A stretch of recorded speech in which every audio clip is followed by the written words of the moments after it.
Bueno, hoy este es nuestro último culto del año, ¿vale? Y la verdad que el enfoque, ¿no? Bueno, siempre al final de año uno se plantea, ¿no? Objetivos y propósitos y promesas que el gran porcentaje al final no se cumplen, ¿no? A lo largo del año, ¿no? Pero bueno, espero que nosotros pues no hagamos promesas o planes vacíos, ¿no? Sino que sí tengamos propósito claro de parte del Señor. Y hablando como iglesia, cada uno personalmente pues tendrá su enfoque, sus propósitos, sus planteamientos para este año, pero como iglesia, pues el enfoque que tenemos, ¿no?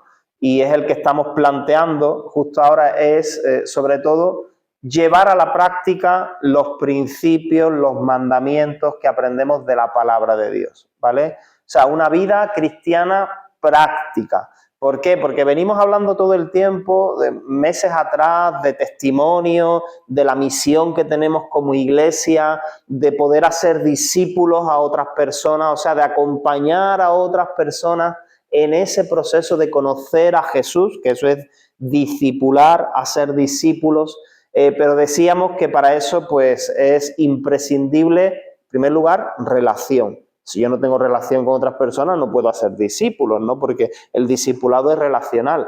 Pero además, aparte de relación, no es una simple relación y ya está, sino que necesitamos dar un testimonio vivo de eso que yo intento transmitir a otras personas acerca de Dios, ¿no? O sea, que tiene que ver un testimonio en mí.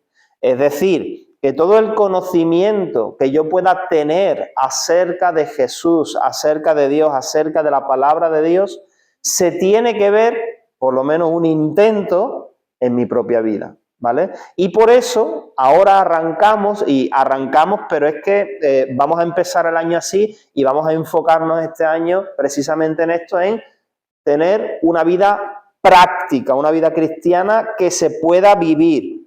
En muchas ocasiones, pues nos cargamos de información, pero luego nos cuesta, hay como un abismo, ¿no? Un abismo es como una distancia muy grande entre lo que sabemos y lo que creemos y lo que vivimos en el día a día, ¿vale? Y por eso es importante acortar esa distancia. Leo, si me puedes ayudar poniéndome ahí la presentación. Ok. Vida práctica. Y hoy justo vamos a hablar de que, ya lo había mencionado Jorge, de las bienaventuranzas o el sermón del monte. Yo no sé, ¿será que se puede apagar esta luz de delante? ¿Solo la de delante? Eso, muy bien, ahí le quitamos el brillo. ¿Vale? Vida práctica, principios del reino. ¿Por qué principios del reino? Bueno, los principios o los valores son, pues, eso, las normas, las reglas que se supone que van a guiar nuestra vida. Claro, nosotros hablamos del reino, mira qué puntito más apañado me he buscado.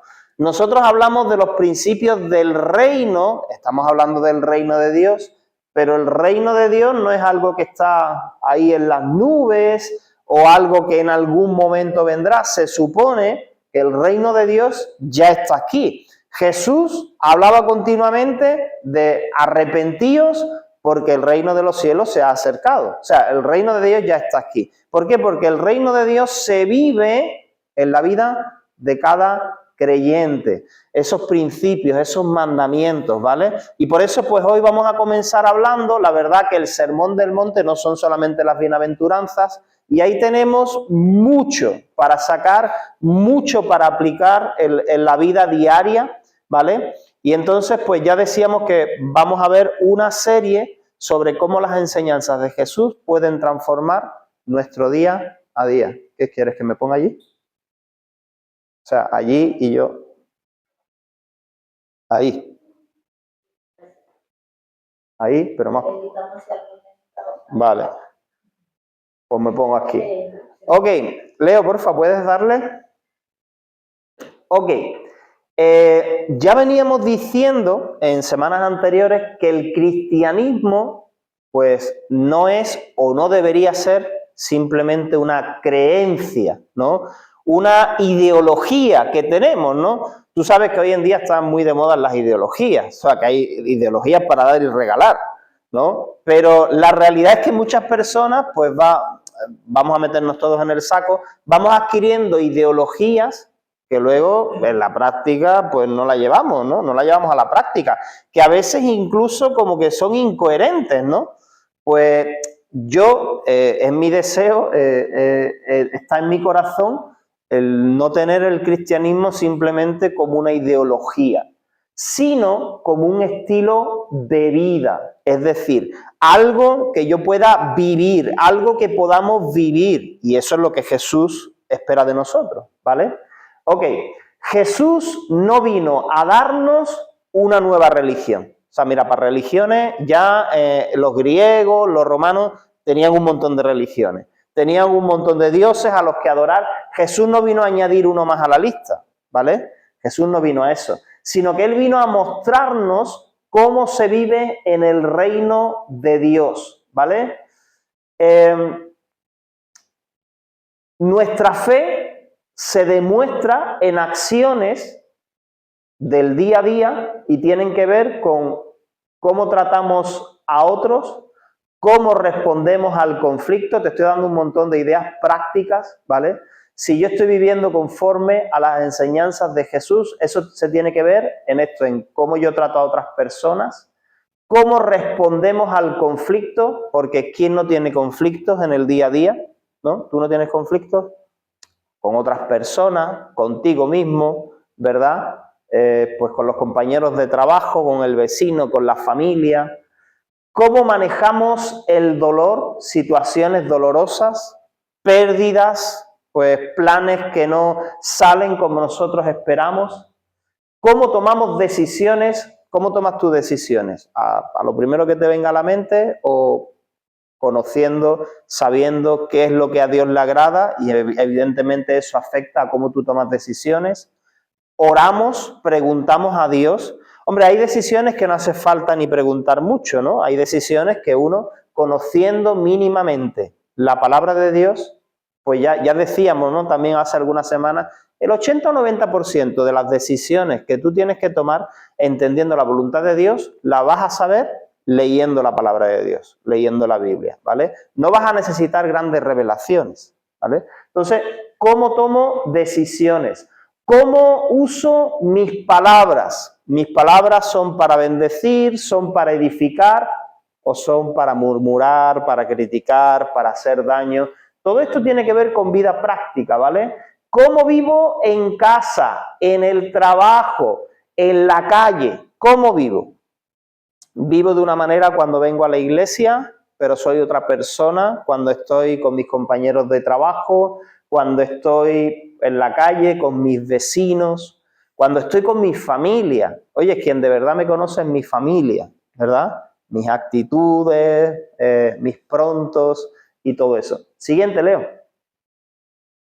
Ok, el objetivo de Jesús siempre fue transformar vidas, no darnos simplemente enseñanzas y llenar el intelecto, ¿vale? Él no vino solamente a salvarnos del pecado. Oye, siempre pensamos en Jesús como nuestro Salvador, ¿no? Pensamos en la obra redentora de Jesús. Jesús ha venido ¿para qué? Porque de tal manera amó Dios al mundo que ha dado a su Hijo unigénito para que todo aquel que en él crea no se pierda, sino que tenga vida eterna. O sea, para librarnos de los efectos del pecado. Pero no solamente para esto, sino para formarnos como personas nuevas. La palabra de Dios también dice en 2 de Corintios 5, 17, que somos nuevas criaturas, que las cosas viejas pasaron y que todas son hechas nuevas. Ahora tenemos cosas nuevas, vida nueva que Dios nos está queriendo dar, nuevas criaturas, nacer de nuevo. Jesús habló con Nicodemo de un nuevo nacimiento. Él no vino solamente a darnos doctrina. ¿Qué significa esto? Enseñanza. Mira, a veces podemos conformarnos con decir, bueno, yo conozco la sana doctrina. Oye, está muy bien que te preocupes por conocer la sana doctrina. ¿Cuál es la sana doctrina? Hombre, pues la que está más cerca de la palabra de Dios, ¿no? Porque todos podemos estar errados en algún punto de lo que creemos, pero una doctrina sana es la que esté más cerca de la palabra de Dios, ¿no? La que no inventes cosas raras, ni cosas fuera de contexto, ni nada de eso. Pero no es suficiente simplemente con tener sana doctrina aquí en la mente, sino Jesús vino también para enseñarnos a vivir, ¿vale? Oye, si mi sana doctrina no me ayuda a vivir como a Dios le agrada, entonces no sana mucho. No, porque la sana doctrina te sana aquí, ¿verdad? Entonces es importante. Ok, Jesús no vino solamente a cambiar nuestro destino eterno, es decir, no solamente a salvarnos o no solamente a llevarnos un día al cielo, porque también a veces podemos pensar que la vida cristiana solo se trata de estar un día con el Señor por la eternidad. No, Él ha venido también a cambiar nuestro día a día, ¿vale? Entonces, si las enseñanzas de Jesús, yo que me llamo cristiano, que me llamo discípulo de Jesús, seguidor de Cristo, no aterrizan en lo cotidiano, en el día a día, entonces no lo hemos entendido, ¿vale? O sea, de eso se trata. Ser cristiano no se trata de venir los domingos a la iglesia o de venir a X reuniones. Vamos al siguiente... a la siguiente diapositiva. Ok, yo te pido que vayamos a Mateo capítulo 5. Mateo capítulo 5, donde están pues las bienaventuranzas, ¿vale? Mateo capítulo 5, vamos a estar leyendo, no lo vamos a leer ahora un poquito más adelante, desde el versículo 3 hasta el versículo 11. Para entender las bienaventuranzas, se llaman pues las bienaventuranzas, bienaventurado, bendecido, dichoso, ¿vale? Estos son significados de esas bienaventuranzas. Es importante que nosotros entendamos en el mundo donde Jesús las pronunció. O sea, ¿por qué? Porque nosotros lo podemos leer y suena muy bonito, ¿vale? Es más, bueno, vamos a leerlo ahora mismo, Mateo capítulo 5, versículo del 3 al 11, ¿vale? Venga, hasta el 12 vamos a leer. Yo te lo voy a leer en Nueva Traducción Viviente, ¿vale? Y presta atención porque hay algo que se repite mucho y luego hay pues como unas características, ¿no?, de las que habla. Dice Mateo capítulo 5, versículo 3 en adelante, Dios bendice a los que son pobres en espíritu y se dan cuenta de la necesidad que tienen de Él, porque el reino del cielo les pertenece. Y otra vez, versículo 4, Nueva Traducción Viviente siempre empieza así. Dios bendice, otra vez, o bienaventurados, dichosos, bendecidos, ¿vale? Pues Dios bendice a los que lloran, porque serán consolados. Versículo 5, Dios bendice a los que son humildes, porque heredarán toda la tierra. Dios bendice a los que tienen hambre y sed de justicia, porque serán saciados. Mira, vamos a parar aquí un momento. Estamos claros en que Dios bendice a este tipo de personas. Dios bendice a este tipo de personas.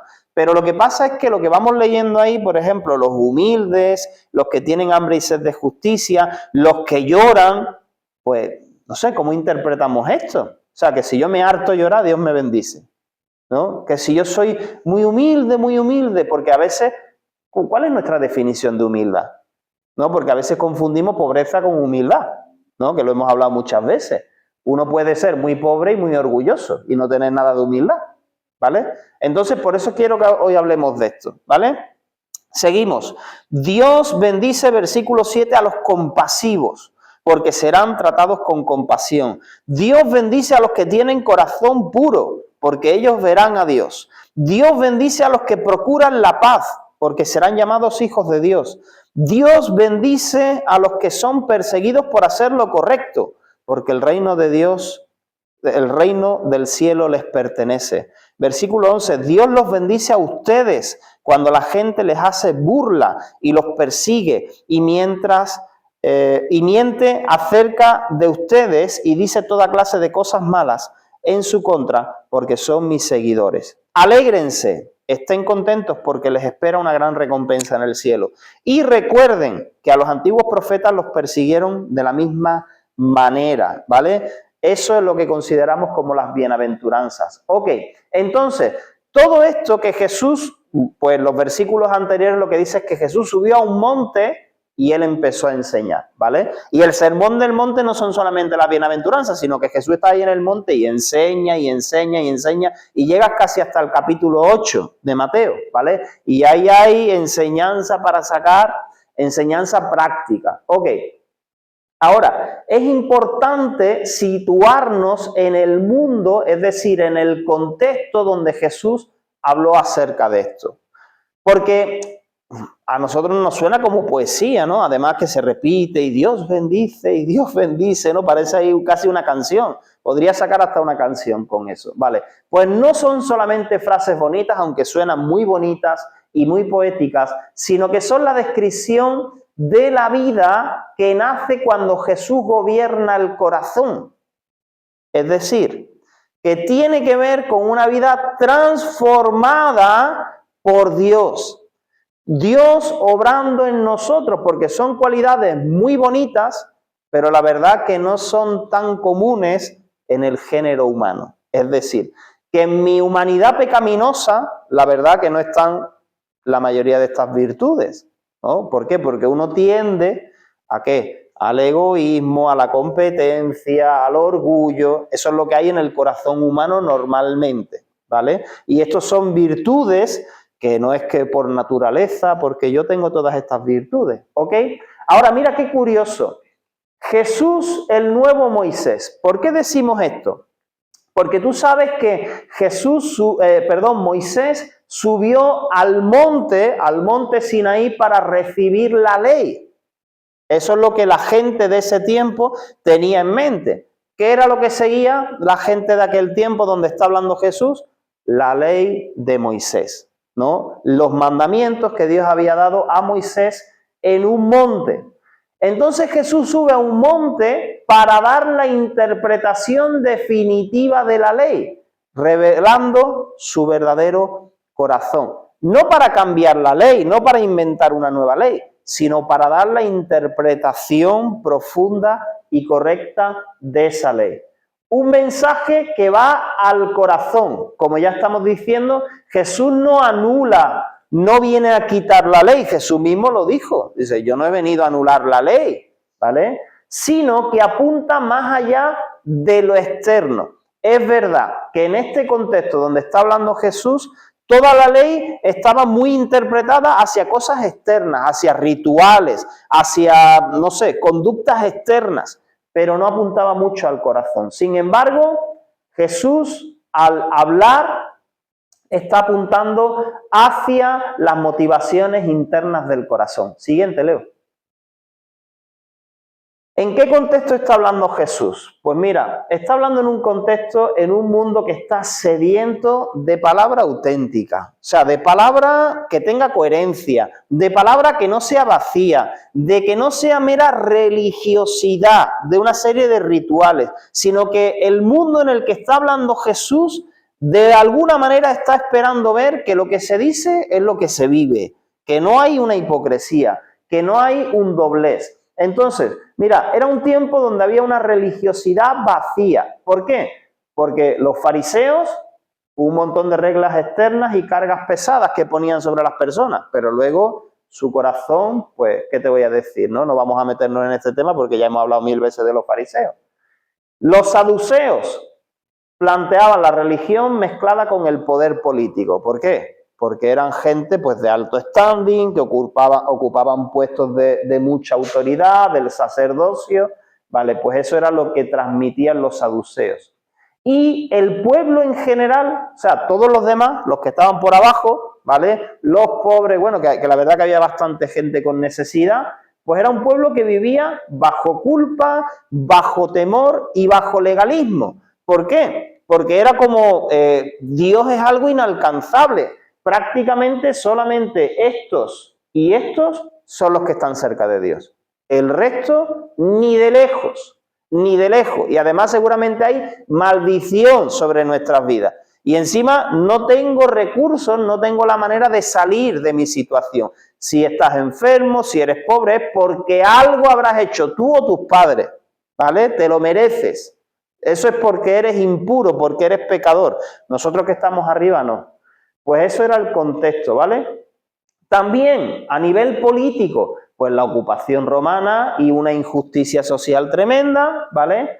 Pobreza generalizada y el deseo, el anhelo que había por parte del pueblo de un Mesías al que esperaban, de un Salvador, pero quizá con la idea de que sea un Salvador político, alguien de autoridad o militar, ¿no? También los celotes esperaban que el Mesías fuera alguien que viene a la fuerza, que acaba con los romanos y que establece nuevamente el reino de Dios. Es decir, la gente esperaba el reino de Dios, pero lo que esperaba el reino de Dios como algo físico, como que viene alguien potente, alguien poderoso, que acaba con los romanos y establece el reino. Y hay un rey de los judíos que se gobierna con la ley judía. Vale, pues el reino de Dios, Jesús viene proclamando de que ya está aquí, pero no como la gente lo esperaba. ¿Vale? Siguiente, Leo. Los principios del reino de Dios. En este contexto, Jesús enseña los valores que deben guiar a sus seguidores.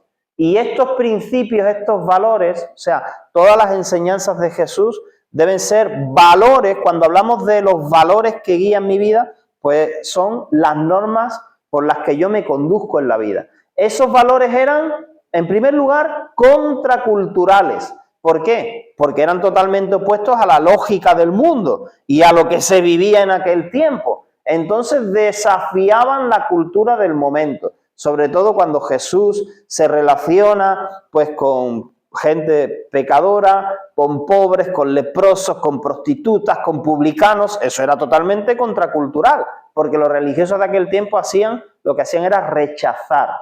También eran valores internos, es decir, que apuntaban al corazón y no solamente a las acciones. Evidentemente, nacen del corazón y luego tienen que afectar las acciones, pero no apuntaban directamente a las acciones, a lo externo, ¿vale? Como para ser santo, lava a fondo la vajilla antes de comer por lo menos 5 veces, ¿vale? Para que no te contamine, ¿vale? Jesús no apuntaba a eso, Jesús apuntaba al corazón, ¿vale? Transformadores. Crean personas nuevas desde dentro. Los principios del reino de Dios transforman de dentro hacia afuera. Cristocéntricos. ¿Por qué? Porque se modelan perfectamente en Jesús. ¿Qué quiere decir esto? Oye, que todo lo que Jesús estaba enseñando se podía ver en su propia vida, ¿vale? Que por eso decimos que Jesús no daba solo sermones vacíos, sino que predicaba y modelaba con su propia vida, con su ejemplo. Y eran valores, y son valores prácticos, están diseñados para ser vividos. Oye, porque si lo que Jesús enseña no se puede vivir, entonces apaga y vámonos, ¿vale? Venga, siguiente. Y esto es para ti y para mí hoy, ¿vale? La palabra de Dios está pensada para ser vivida, no para ser memorizada. Oye, si la memorizas está genial, ¿vale? Pero está pensada para ser vivida. Entonces, el ritmo de la bendición. ¿Por qué el ritmo? Porque Dios bendice y Dios bendice y Dios bendice, ¿no? Y parece ahí como una música, un ritmo. Se podría hacer hasta una canción. Date cuenta que Jesús repite esta frase continuamente. Para enseñarnos, o sea, todas estas frases, pues, nos enseñan 3 cosas esenciales sobre la verdadera felicidad, bendición, ¿no? Porque habla de dichosos, bendecidos, muy felices. Aquellos que, vale. En primer lugar, nos enseña todo lo que hemos leído aquí en el monte, en el Sermón del Monte, en las bienaventuranzas, que tienen que ver con la actitud, con algo interno en la vida de las personas y no solamente con las circunstancias externas. Es decir, Jesús no está diciendo, dichosos aquellos que tienen éxito, dichosos los fuertes, dichosos los que no tienen problemas, dichosos los que van al gimnasio y están muy fuertes y no se enferman nunca. No, no está diciendo eso, ¿vale? No tiene que ver con cosas externas, sino que tiene que ver con actitud interna. Luego, está ligado al carácter y no al logro. Jesús redefine la felicidad desde dentro hacia afuera. Nosotros a veces pensamos que la felicidad viene cuando alcanzo, cuando obtengo cosas, cuando yo consigo lo que me estoy planteando. Oye, y a lo mejor eso te da felicidad por un momento, ¿vale? Pero la verdadera felicidad que permanece en cualquier circunstancia tiene que ver con una actitud del corazón y no con lo que yo consigo externamente, ¿vale?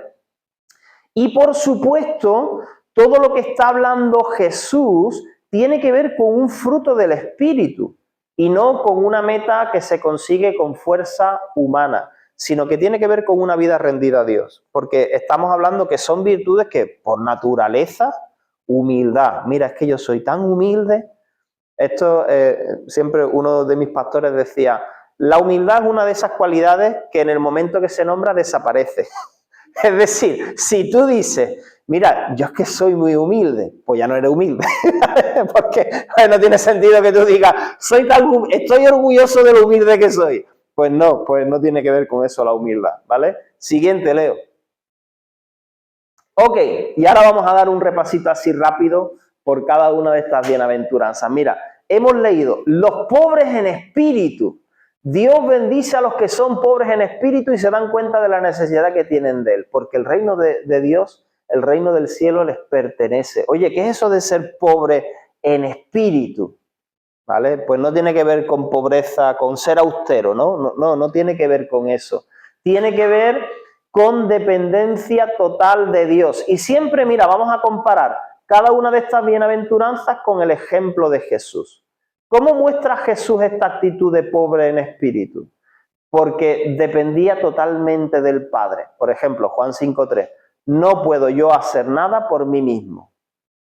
¿Por qué? Porque Jesús siempre hablaba de una dependencia del Padre.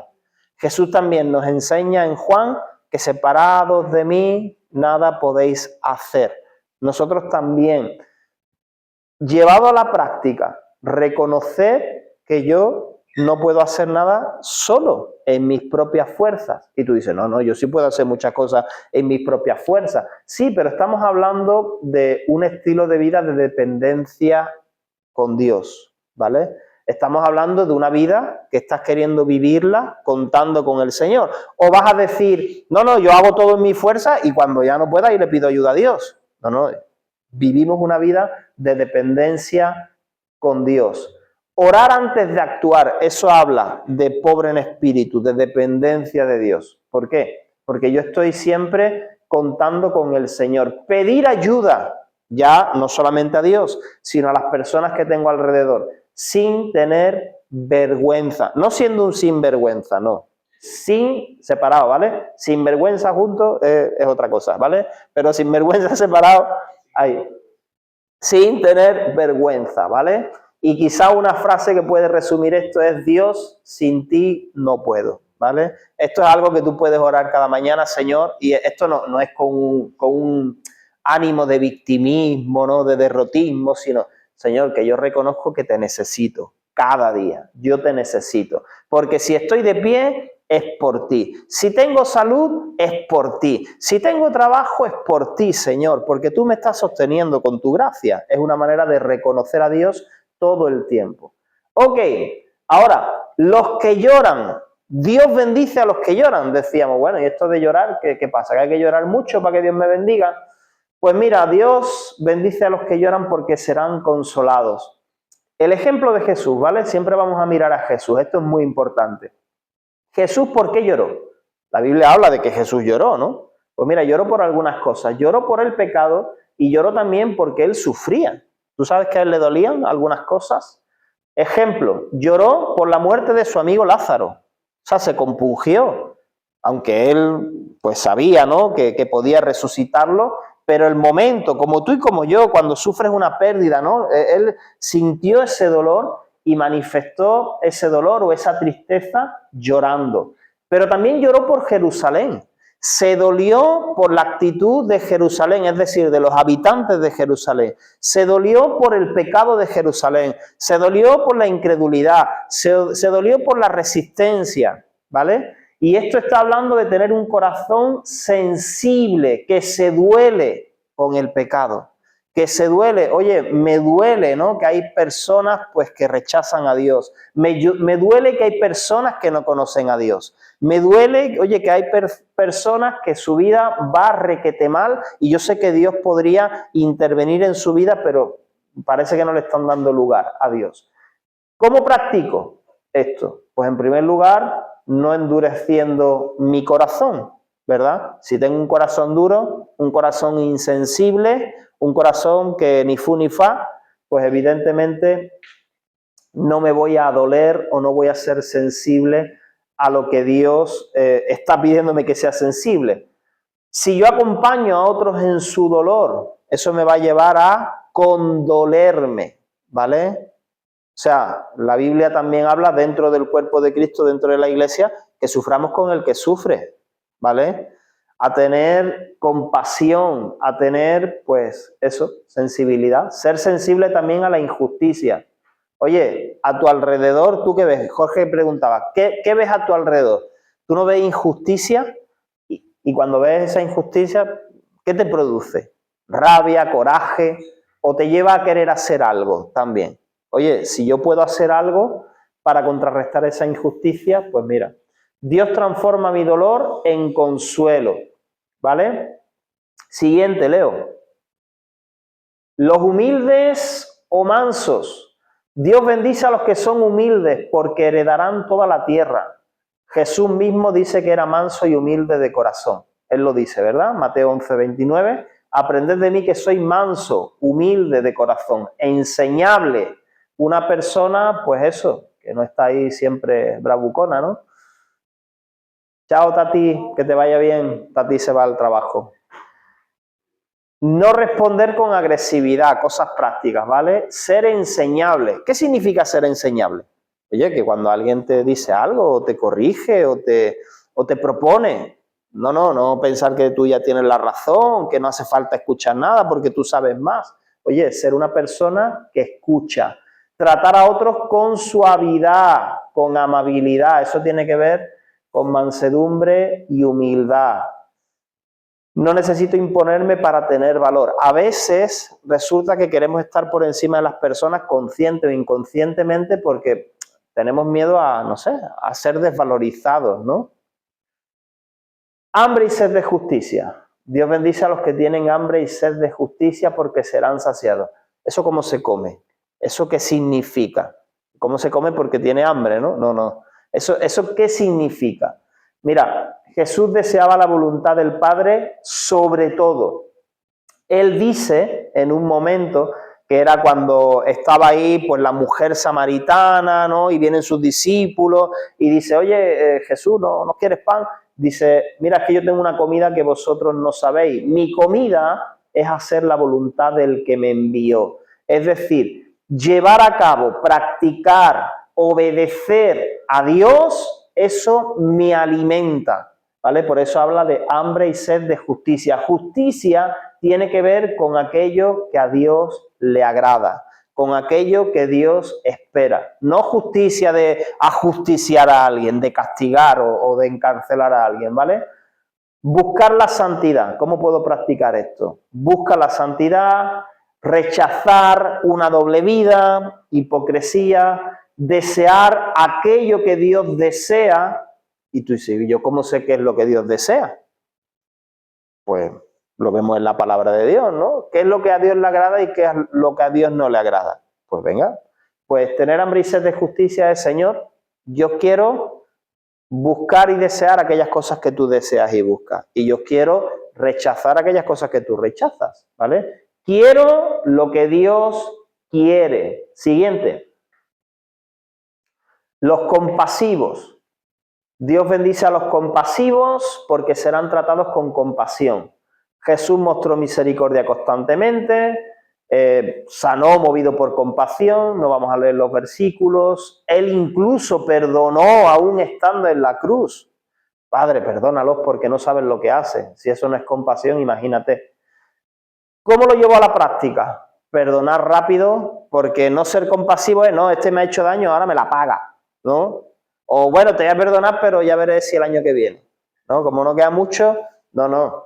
Compasión. ¿Tú has sido perdonado? perdona, ¿vale? Dios ha tenido compasión contigo, sé compasivo con los demás.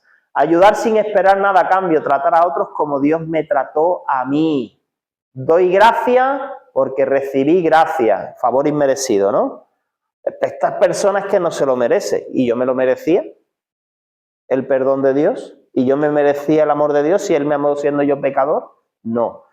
Pues actuemos de la misma manera. Corazón puro. Dios bendice a los que tienen corazón puro, porque ellos verán a Dios. El ejemplo de Jesús, pues tiene que ver con vivir en integridad, sin engaño, no hubo pecado ni engaño en él, y ser la misma persona, que ya lo decíamos al principio, en público que en privado, no manipular, tener motivaciones limpias. Lo que ves es lo que soy. ¿Podemos decir esto nosotros en todos los ámbitos de nuestra vida? Puedo decir yo en mi trabajo, oye compañero, lo que tú ves es lo que soy. Yo soy aquí con mi familia, en la iglesia. ¿Podemos decir eso? Siguiente, Leo. Los que procuran la paz, y ya estamos terminando, Dios bendice a los que procuran la paz porque serán llamados hijos de Dios. Jesús reconcilió a la humanidad con Dios. Él es nuestra paz. ¿Cómo lo practicamos? No participar en chismes, ser un puente, no un muro, promover la reconciliación. ¿Por qué no participar en chismes? ¿Qué tiene que ver esto con la paz? Oye, porque los chismes al final lo que hacen es echar leña al fuego acerca de lo que se piensa sobre una persona, encima que no está presente, ¿no? Y lo que hago es avivar un conflicto, ¿no? Cuando se chismea, se habla de otras personas, al final causa un efecto en el que lo está escuchando. Y lo que acabas es pensando mal, incluso hasta queriendo hacerle mal a esa persona. Entonces, tú puedes decir donde yo voy la paz llega o donde yo voy la guerra llega. A ver, ¿podemos decir esto? Yo quiero decir por fe que donde yo vaya que la paz llegue, o al menos que sea yo un agente de paz, de pacificar, ¿vale? Los ánimos. Y por último, los perseguidos por la justicia, porque Dios bendice a aquellos que son perseguidos por hacer lo correcto. Recuerda que hemos hablado antes de hambre y sed de justicia, que es hacer lo correcto delante de Dios. Pues mira, Jesús fue rechazado por hacer la voluntad de Dios, fue perseguido por los líderes religiosos por hacer el bien, por sanar, por ayudar a los necesitados, fue perseguido por eso, incluso llevado a la cruz, ¿vale? Entonces, mantener mis valores aunque cueste, no avergonzarme de mi fe, priorizar agradar a Dios, aun cuando eso ponga a otras personas en contra mía, ¿vale? Y eso va a haber momentos donde, yo qué sé, sobre todo, pues quizá en el trabajo, donde, oye, pero di esto, no sé qué. Mira, lo siento mucho, pero yo es que mentiras.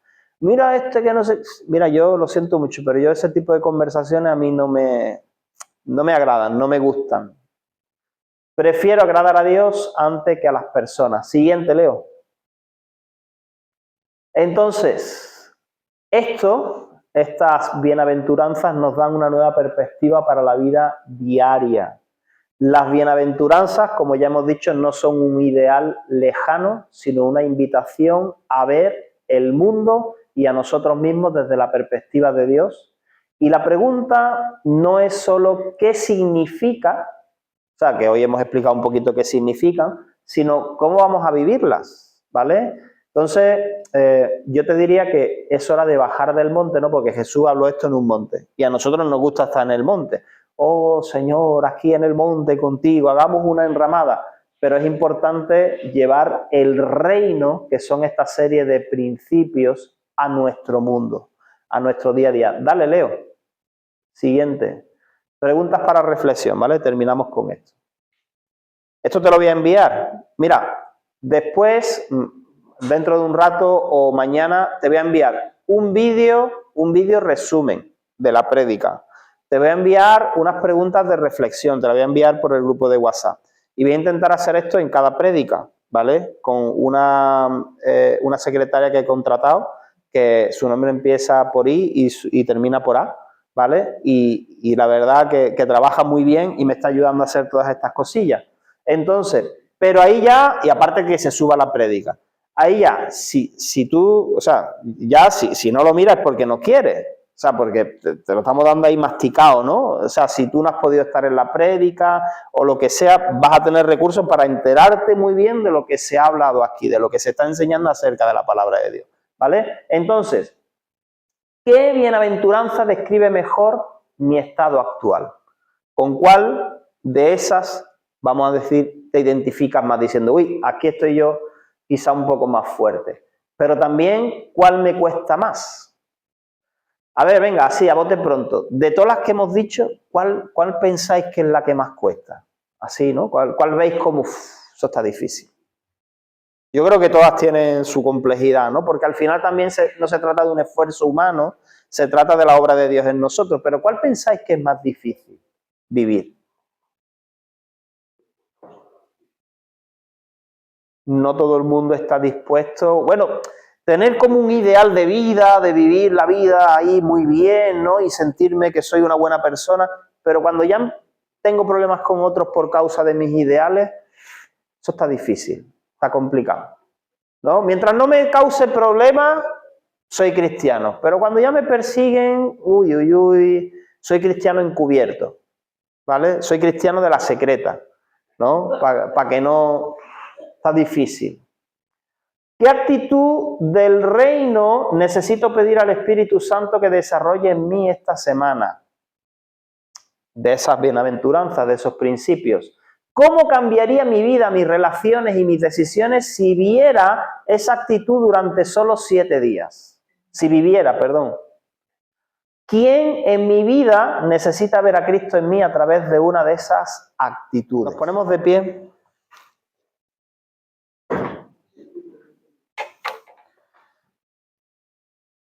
Entonces, ¿qué te parece si oramos? Mira, esto ahora mismo pues puede ser un paquete de información simplemente, ¿no? Mucha información, encima te lo voy a compartir ahí en tu WhatsApp para que lo tengas y puedes decir, qué bien, además esto se lo voy a compartir a Pepito o a Juanito porque le va a venir de maravilla, ¿vale? Esto es algo muy, muy común, muy peculiar entre nosotros, ¿no?